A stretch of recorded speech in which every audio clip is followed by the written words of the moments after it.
Foremothers is a collaboration between me, Deanne Beausoleil, and Jane Lieber Mays. Jane is a portrait painter and I'm an art historian, and from 2007 to now, 2010, we have been studying women artists. We're trying to connect the 21st century with this phase from the 12th through the 18th centuries, and so we want to do that aesthetically.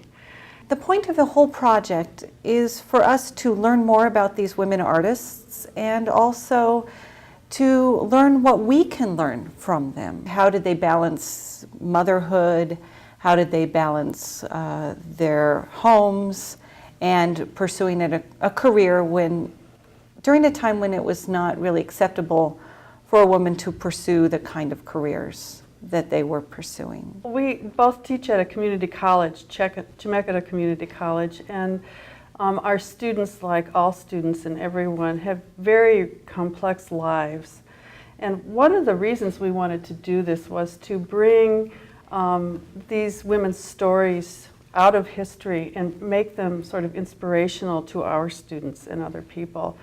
One of the things that Deanne has done is list all the roles that each woman has: wife, daughter, theologian, nun. The scale of the paintings are small, they're 10 by 20 inches, and they need to really be focused on the wall. And so if we darken the walls, they would pop more.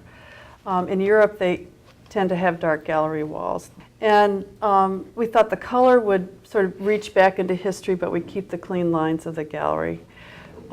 Other elements would be, again, the brass candelabra and candle sconces and the French plaster little shelf sconces. I brought my mother's paint box and palette that she gave me when she died. She was a student of the Chicago Art Institute. And I had a florist friend of mine do some elegant flowers and things like that, so that we could create sort of like this is a little room in some museum in Paris or something, and have a kind of an atelier feel to it that's more comfortable, and so that the ladies, when they arrived, would actually feel comfortable in the space. We hung the show and we had the work lights on, and we're exhausted, we're soul tired. We've been working on this very heavily for 8 months.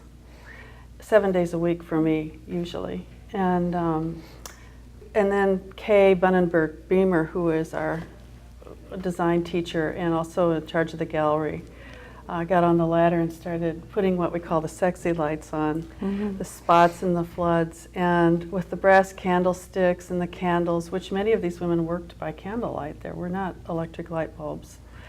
And Deanne brought the scales in and the flowers and everything. I just stood in the middle of the gallery and they were all looking at me. That's what we want to do. We want to get this out of the museum and into the public somehow. That's why we're not selling the paintings. We're keeping them as hopefully to travel the show, so that they can connect with these stories and they can find strength in this rich lineage of perseverance and fortitude and cleverness. We had the opening of the show yesterday, and people want to linger in here. They want to spend time with the images, and for one reason or another, somebody makes a connection to a different artist. And that's how the paintings in the catalog work together. The stories that I like to share are the stories that affect me.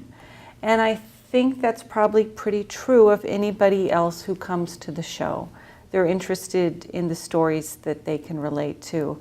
And my favorite story that has come out of this first phase of our Foremothers has to do with the artist Judith Leister, the 17th century Dutch genre painter, and the painter Anna Dorothea Lizieska. And the reason that I'm interested in these two artists is because I started studying Judith. I'm looking over here because I can see her from where I'm sitting, in graduate school. And Judith had a very promising career in 17th century Harlem, and she gave up that career when she got married and had children. And I started studying Judith in graduate school, and I had a child in graduate school. And because of this, I could not pursue doctoral work. It just wasn't feasible to me. And I can remember, this is making me emotional now, crying and almost crying with Judith because I could not finish my degree. And so I could really relate to her in graduate school. They've enriched my life so much, and their stories have given me bravery. I had a huge family tragedy happen in the middle of the pre-show show that we had, the In Process show at Linfield, just a few days before we hung the show. And I had to get through it, and I started channeling some of these women who had to move through difficult times in their life and still present their passion and do that. And both Deanne and I have experienced the complexity of things don't always turn out the way you planned it. Through the study of these women, I find that our concerns as women don't really change, and the challenges we face don't really change. So to me, this has become quite compelling about the women. And as Jane said, if there's an issue or something that we're facing, often I can think about one of the artists, think about one of the women. I might put myself in her place, or at least think about what she would do in that situation. And at the opening yesterday, that was one of the main things the students were tuning into, was this list of all the roles that the women had, and I had no idea, and so there's an immediate connection, intimate and very alive in the present they had with the women. So that it's turning out to have a much larger impact. The first woman we represent is Hildegard von Bingen, who was a 12th century German nun. Wrote a lot of books. You can find recordings of her music, contemporary recordings of her music. And the image that I pulled from her manuscripts was an image called Cultivating the Cosmic Tree. Part of the reason that these are the first 25 women were because we had portraits and self-portraits of them.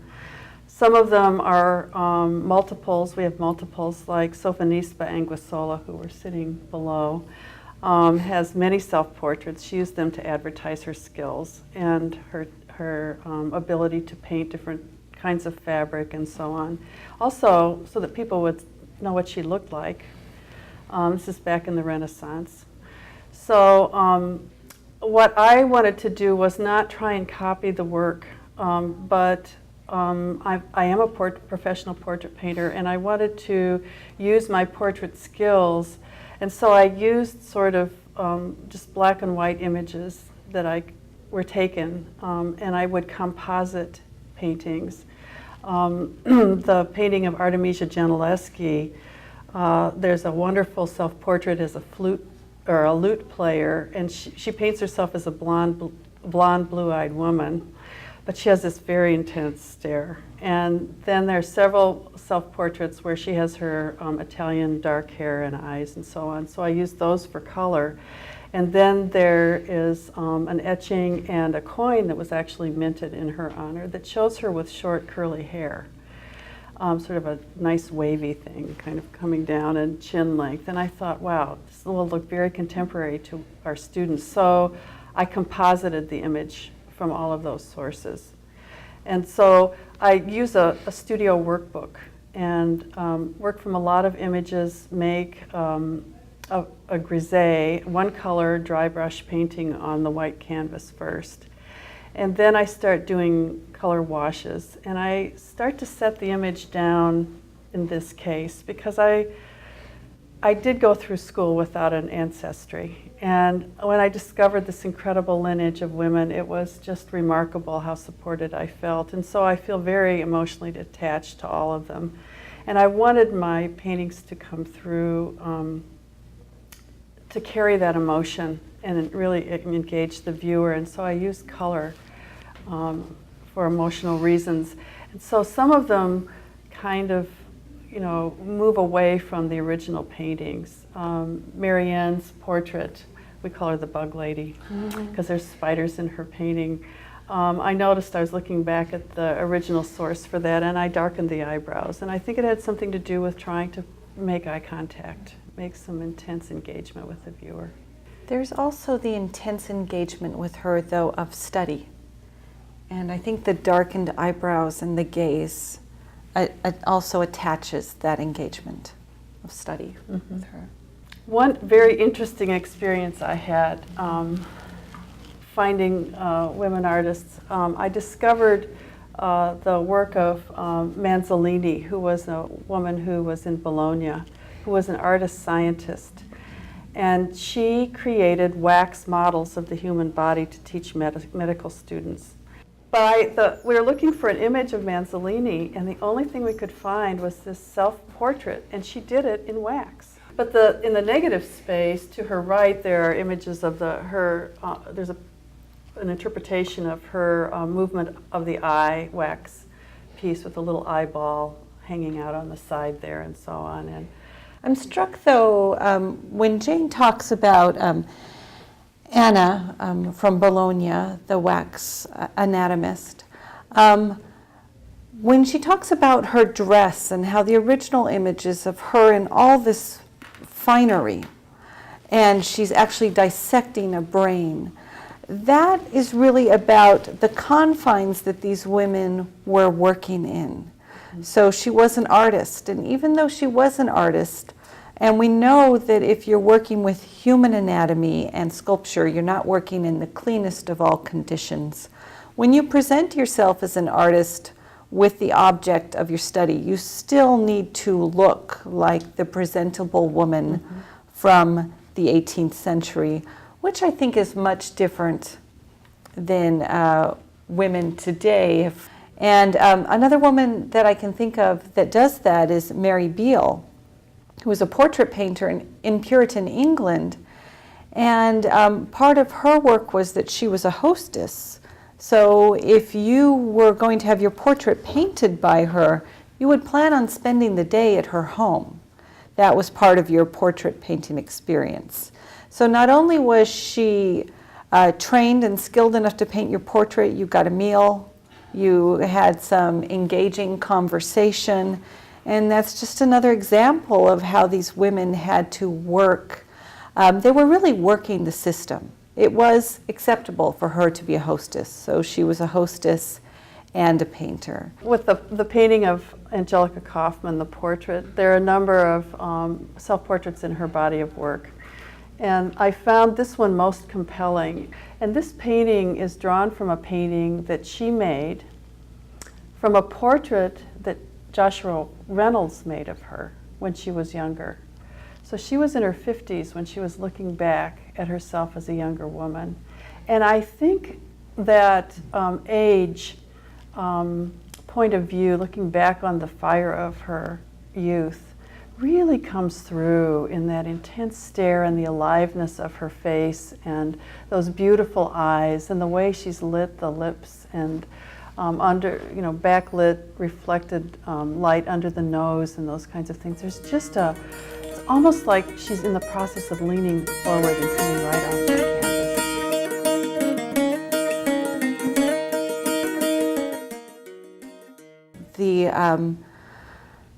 The aims of our Foremothers, the aim that these women are here to help us and to support us and to provide examples for us, and not only for Jane and I, but for the individual who comes in and looks at the show and realizes that they also are pursuing careers which may be hard for them to pursue, and that they have all of those different roles.